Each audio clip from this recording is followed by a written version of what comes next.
वो बहन जी बोली 97 लाख का कर्जा चूका गुरुजी केवल दीप लगाने से शिव को, और आपने जो दीप बताया था, और वो दीप की गणना आज फिर कर रहा हूं इस व्यासपीठ से, फिर बाबा के धाम से। ये मीरा भयंदर की पवित्र भूमि पर अगर वो चरित्र सामने आया है और वो दीदी के माध्यम से अगर बात निकली है, तो उन दीप की गणना फिर बोल रहा हूं इस व्यासपीठ से, फिर वर्णन कर। जो आपने दीप बताया था, उस दीप के प्रभाव से आज हमारा 97 लाख का कर्जा बाबा ने 3 महीने में चुका। कैसे व्यवस्था करी, क्या व्यवस्था करी, ये वही जानता।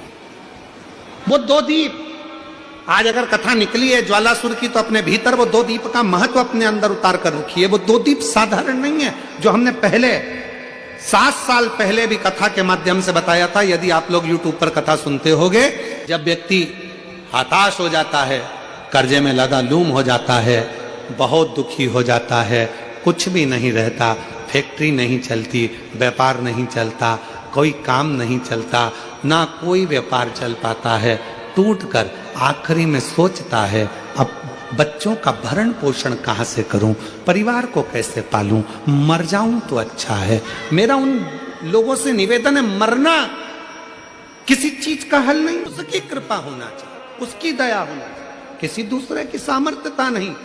केवल देवता देंगे पल्ला झाड़ कर, और मेरा कुबेर भंडारी देगा छप्पर झाड़ कर, और वो देता है, साधारणता में नहीं देता, थोड़ा बहुत तो देता ही नहीं है। पूरी कथा को देखिए, 10 साल 20 साल 30 साल की कथा निकाल कर देखिए, पूरी कथा की वीडियो आप निकालिए, हर वीडियो में आप देखोगे भगवान ने जिसकी भी गोदी में बच्चा दिया, एक एक तो कम दिया, 2-2 ज्यादा दिया, क्योंकि उसकी रीति है, देता छप्पड़ फाड़ के, थोड़ा बहुत तो देता ही नहीं है। शिव कथा कर, मैं ज्वालासुर को समाप्त नहीं, इसकी बैलेंसिंग करूंगा, और ये ज्योति के रूप में रहेगा। मां शक्ति के पास में भी ज्योति के रूप में, शिव के पास में भी ज्योति के रूप में। इसलिए जब तुम संपूर्ण तरह से हार जाओ, लगे अब कुछ भी नहीं अपने पास में, एकदम खाली हो गए, कुछ भी नहीं बचा, तब बेलपत्र के वृक्ष के नीचे शंकर जी के मंदिर के सम्मुख में 2 दीप लगाना प्रारंभ कर दीजिए। एक लंबी बाती का दीप, एक गोल बाती का दीप, एक शक्ति का, एक शिव का, दोनों दीप घी के, दोनों सामने रखो, बाबा को प्रार्थना करो। शिव मंदिर में लगाने के बाद फिर बेलपत्री के वृक्ष के नीचे जाओ। उस बेलपत्री के वृक्ष के नीचे जाना जिसकी छांव तुम्हारे ऊपर पड़े, पौधा नहीं, पौधे की छांव नहीं आ पाती अपने ऊपर, पौधा छोटा सा रहता तो उसकी छांव नहीं आती। बेलपत्र के वृक्ष की छांव में बैठकर 2 दीप लगाओ जिसकी छांव है। 2 महीना नियम ले लो, शाम के समय पर दिन भर मेहनत करूंगा, परिश्रम करूंगा, अपने व्यापार को बढ़ाऊंगा, कर्म करूंगा, मेहनत करूंगा, और शाम को प्रदोष काल में मेरे घर का कोई भी व्यक्ति जाएगा, शिव मंदिर में 2 दीप और बेलपत्र के वृक्ष के नीचे 2 दीप लगाएगा। 2 महीना इंतजार करना, मेरा बाबा हाथ पकड़कर तुम्हें ऐसा दौड़ाएगा कि शिव अपने आप करुणा करने लगेगा। छोड़ता नहीं है शिव। दुनिया में एक दोस्त ऐसा है मेरा देव अधिदेव महादेव, दुनिया में एक मित्र ऐसे हैं मेरे शंकर भगवान, जिन्होंने शंकर को अपना सर्वस्व मान लिया। दुनिया में शिव वो दोस्त हैं, वो मित्र हैं कि संसार के मित्र भले छोड़ दें, पर मेरा महादेव, इसको मारूंगा नहीं मैं, ज्वालासुर को समाप्त नहीं करूंगा, इसको संतुलन में लेकर। संतुलन में करने के लिए भगवान शंकर ने अपनी वापिस नत्य की मुद्रा को प्रारंभ कर दिया, अपनी नत्य की मुद्रा।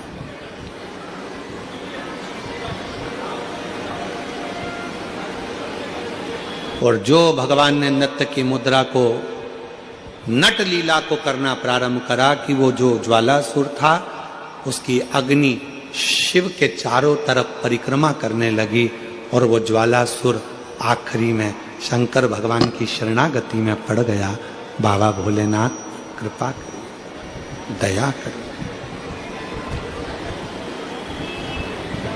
शिव जी मुझ पर कृपा करिए। शंकर भगवान ने कहा क्या चाहते हो ज्वालासुर? हम जानते हैं कि तुम मेरे द्वारा प्रकट हुए हो, तुम समाप्त नहीं होगे। मैंने तुम्हारा संतुलन बराबर कर दिया है ज्वालासुर, तुम्हें कुछ चाहिए तो मांगना। ज्वालासुर ने कहा बस बाबा ऐसी कृपा कर दो कि मैं आपसे दूर ना रहूं, आपसे दूर ना रहूं। और ये शक्ति मां जगत जननी जगदम्बा अंबा भवानी के कहने पर आपने नृत्य किया था, तो मैं मां आद्य शक्ति से भी दूर ना रहूं और आपसे भी दूर ना रहूं। शिव और शक्ति से मुझे दूरी सह नहीं जाएगी। शंकर भगवान ने कहा ठीक है, आज से तुम एक ज्योति प्रकाश के रूप में रहोगे। और शंकर जी कहते हैं पूरी दुनिया में जहां कहीं भी मेरे शिवलिंग की पूजन होगी वहां तुमको ज्योतिर्लिंग के रूप में पूजा जाएगा और शिव ज्योतिर्लिंग के रूप में पूजित होगे। शिव ज्योति दो देवता हैं, दो देवी देवता एक ऐसे हैं जहां पर यदि भगवान की मूर्ति भी नहीं होती है तो ज्योति के रूप में उनकी पूजन होती है। देखिए मां दुर्गा, पार्वती, जगतजननी, अंबा, जगदम्बा, मां दुर्गा एक ऐसी हैं जिनकी मूर्ति भी नहीं होती है तो ज्योति के रूप में उनकी पूजन हो जाती है। वो ज्योति के स्वरूप में पूजा जाती है, ज्योति के